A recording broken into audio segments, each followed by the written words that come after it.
Anisany tarigetra izay hoentiny ity fenisoa gasikara ity moa dia ny hoe sahy mahitsy ary mitondra ny feon'ny vahoaka. Fa ny zavatra mahagaga tato ato dia be dia be ireo olona milaza diso fanantenana noho amin'ity gasikara fenisoa ity. Milaza diso fanantenana izy ireo satria mahatsapa voafitaka ny amin'ny gasikara fenisoa. Ao raha temo ny sasany sa milaza ny hoe gasikara fenisoa dia tsy nampoiziko pikarama anady. Tsara ny mampafantatra ihany koa fa i gasikara fenisoa dia anisan'ny kandida hirotsika ho fidina ben'ny tanàna ao Antananarivo renivohitra.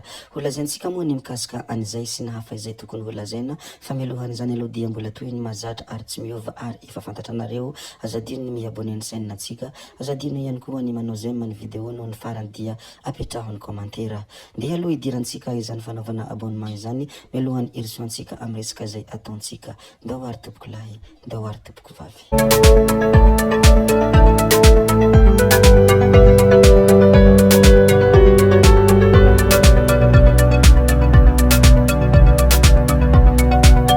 Ny resantsika voalohany ato anatin'ity video anankiray ity dia any amin'ny faritra Sofia, tsy aiza moa izany fa distrikany Bealanana. Lapan'ny fitsaranany Bealanana andala ampanamboarana ary ho rakotra fitsaranany distrika 7 ao amin'ny faritra Sofia, hoy ny fanambarana izay nambarany governoran'ny faritra Sofia. Ny governoran'ny faritra Sofia Andriamatoa General Lilson moa dia nanambarany hoe distrika 10 eo anivon'ny faritra Sofia no efa misy tribunal de première instance ary efa andala ampanamboarana ny bureau-ny fitsarana ao Bealanana sy Befandriana avaratra. Nanaramaso ny fandehany izany asa izany ny solombavam-bahoaka sy ny governoran'ny faritra Sofia ny 5 andro lasa izay.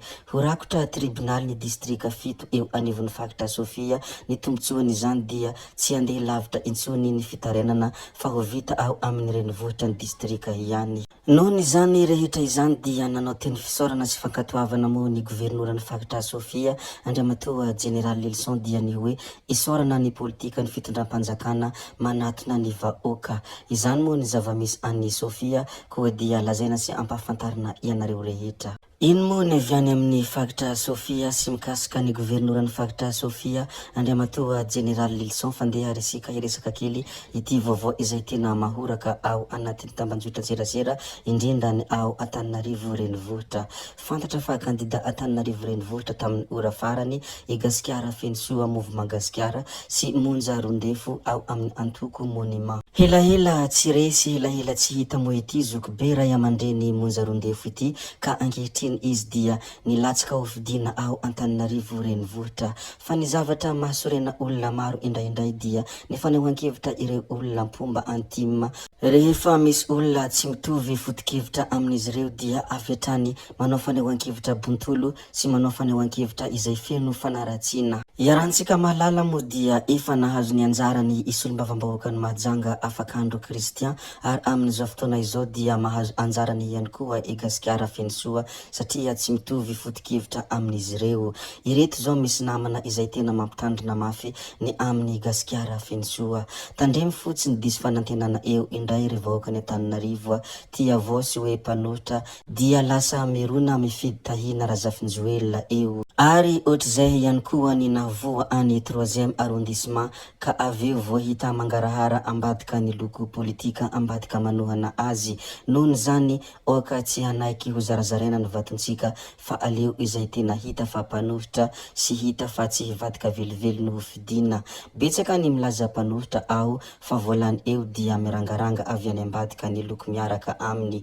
Anao ny safidy fa nenina tsy aloha fa afara hananatra ho hafatra ity namana ity mikasika ny tahiny Razafinjoelina sy gasikara fenisoa. Mazava ny izany ny tian'ny mpanokatra ho lazainy rehefa tsy miaraka amin'ny ravalimanana, rehefa tsy miaraka amin'ny team dia tsy tena mpanohitra izay ary tsy maintsy manenina ireo rehetra izay tsy mifidy any team. Izany ny tian'ny mpanokatra hatongavana raha amin'iny soratra izay nosoratany iny. Tsy azo lavina fa tsara ny team fa indraindray kosa dia anisan'ny olana be io fanatiky io ary olana be io tsy manaiky ny hafa ho tsara io fa ny ny anareo ihany ny tsara hoy ireo sasany izay maneho ny hevitra. Tena voatorabato mafy mihitsy i Andriamatoa Gasikara Fensoa ao anatin'ny tambanjota ao. Ny sasany raha temo dia milaza ny hoe ka miliarany blé ve ho lany, matahotra mafy lery dia mody asainy mirotsaka ireo mpanohitra miisa 3 hafa dia mody manjono amin'ilay hoe kandidam-panjakana ilay PDS kanefa boekely no tena tadiaviny ho eo.